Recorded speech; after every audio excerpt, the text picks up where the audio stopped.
Смотрите в новом выпуске «Вестника Харасхал». Зажги звезду добра. Учащиеся городской классической гимназии провели благотворительный концерт в поддержку Дарины Михайловой. Футбол во имя надежды. В Якутске состоялся образовательный семинар для учителей физкультуры. «Испытай на себе». Школьники приняли участие в парафестивале. В городской классической гимназии состоялся благотворительный концерт «Зажги звезду добра» в помощь Дарине Михайловой. Девочка родилась неслышащей. Благодаря имплантации ей восстановили слух, и сейчас требуется настройка кохлеарного аппарата и лечение в Центре реабилитации Тоша и Ко города Фрязино. Дети с радостью приняли участие в мероприятии, чтобы поддержать Дарину и ее семью. На концерте выступали не только учащиеся гимназии, но и приглашенные детские творческие коллективы. Знаменательно, что концерт состоялся в преддверии дня рождения городской классической гимназии. И уже по доброй традиции коллектив гимназии спешит делать добрые дела для нуждающихся. Слухоречевая реабилитация, она складывается из многих факторов, и она длительная. То есть надо заниматься до школы, после школы. В общем, периодически хотелось бы выезжать именно в этот центр после кохлеарной имплантации.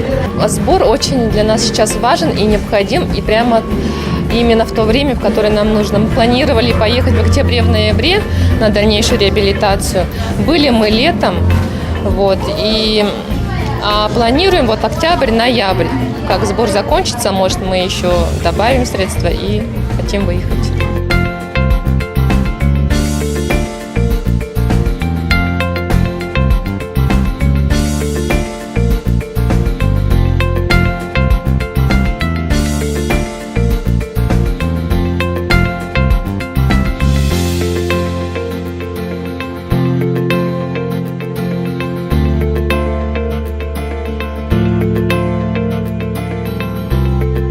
В сегодняшнем мире, наверное, это одно из самых важных направлений.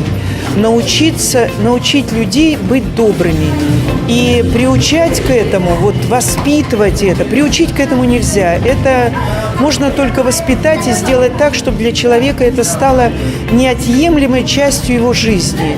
Делиться своим добром и помогать тем, кто в этом нуждается. Поэтому у нас все классы с 1 до 11 в той или иной форме участвуют в социальных проектах, благотворительных акциях. Дарина и ее мама стали почетными гостями на этом празднике. Девочка сидела с любимой игрушкой и с радостью смотрела выступления ребят. Это вообще такая уникальная, такая добрая акция именно от детей. Я просто вообще поразилась, это как чудо. Именно, что городская классическая гимназия вызвалась. Сами же свои дети выступают. Для детей какой пример, что они помогают другим детям. Мы просто, конечно, очень рады и в таком приятном шоке. В этот день силами школьников, родительского комитета и учителей было собрано 78 тысяч рублей. В этот день каждый совершил большое чудо для выздоровления маленькой Дарины. Каждый ребенок уникален, и у каждого свой способ восприятия мира. В этом главный принцип инклюзивного образования. Инклюзивное образование – это возможность любого ребенка получать знания по программе с индивидуальным подходом. Это значит, что ваш ребенок получит равное внимание с учетом его особенностей и возможностей. Выбирая школу для своего ребенка, проверьте, есть ли в ней инклюзивный подход. Дети должны учиться вместе.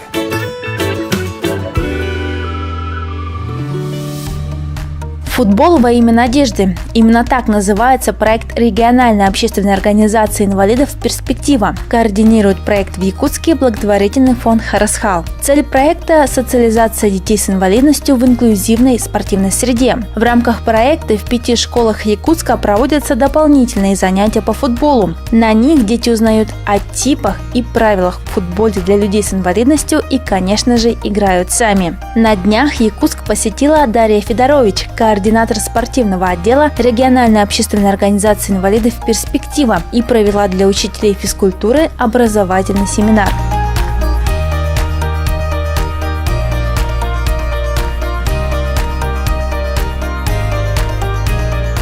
рамках проекта FIFA и ROI «Перспектива футбола во имя надежды» мы в различных регионах проводим семинары для учителей физкультуры по футболу, на котором рассказываем, как люди с инвалидностью могут играть в футбол, о правилах футбола и как можно адаптировать для определенных форм инвалидности. От теории к практике. Вторая часть семинара проходила в спортивном зале, где Дарья рассказала, какие упражнения и игры можно проводить с детишками в группах.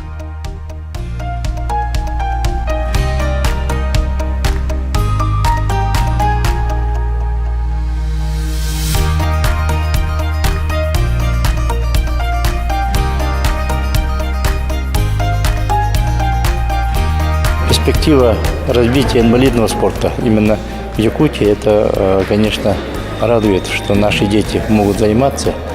Как я работаю в специальной коррекционной школе интернат номер 34, таких детей очень много в последнее время. Сегодня вот вы сами пробовали, ваши ощущения? Да, конечно, ощущение очень скованность появляется, что не видишь почти пространство, только ушами слышишь мяч, поэтому очень трудно ориентироваться. Наши дети играли, даже тут мы соревнования устраивали, и наши дети первое место занимали именно по незрячим футболу. Я думаю, что после чемпионата мира популярность футбола возросла.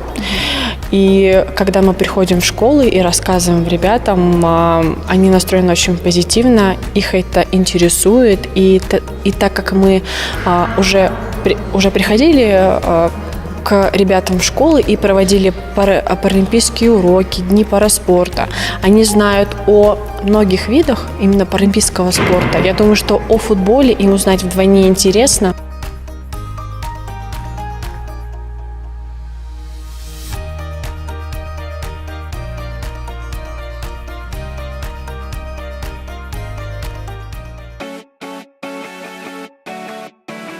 В рамках приезда координатора спортивного отдела региональной общественной организации инвалидов «Перспектива» Дарьи Федорович был проведен парафестиваль «Футбол во имя надежды» для учеников 6 и 7 классов городской классической гимназии.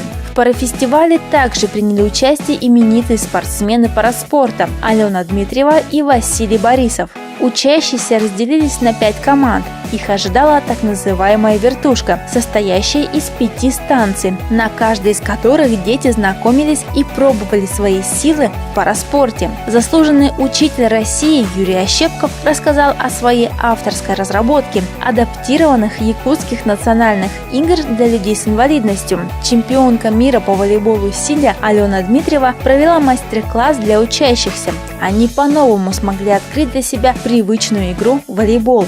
Чемпион по боче Василий Борисов рассказал о тонкостях игры.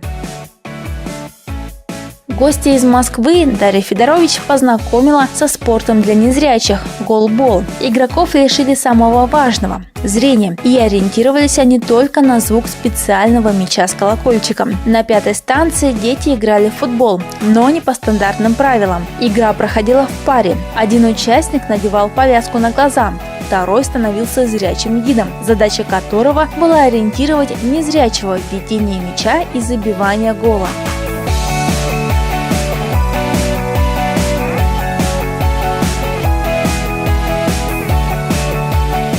Это так круто, то, что мы собрались здесь, чтобы отметить это мероприятие, и это нам дало пользу, потому что мы узнали новые виды спорта, паралимпиады там, и узнали новых паралимпийских чемпионов.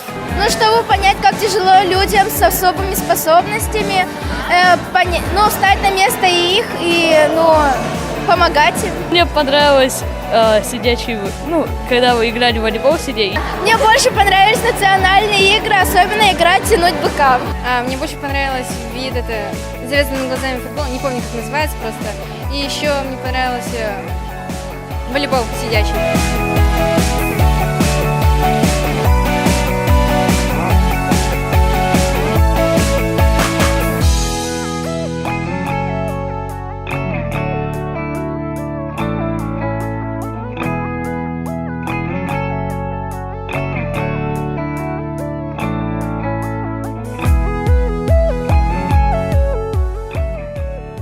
Ну, в основном на каждом парафестивале у нас стандартные паралимпийские виды спорта. Это волейбол сидя, голбол, боча. Где-то показываем пауэрлифтинг. Ну, конечно, каждый регион, он специализируется на своем виде спорта. Но хочу сказать, что демонстрировать виды спорта могут не спортсмены, да, которые стали призерами Паралимпийских игр, а просто люди, да, которым это интересно, да, и это может быть даже обычный учитель физкультуры, который профессионально не занимается данным видом спорта. Парафестиваль всегда дарит участникам незабываемые эмоции и, главное, позволяет по-другому взглянуть на жизнь человека с инвалидностью и реализации его в паралимпийских видах спорта. Что такое Паралимпиада? Паралимпиада – это международные соревнования для людей с ограниченными возможностями здоровья. Символ Паралимпийских игр составлен из 3 агитас, окрашенных в красный, синий и зеленый цвета. Слово «агитас» в переводе означает «двигать», «направлять», «устремлять». Какие паралимпийские виды спорта вы знаете? Гонки на колясках, следж-хоккей, плавание, стрельба из лука, теннис,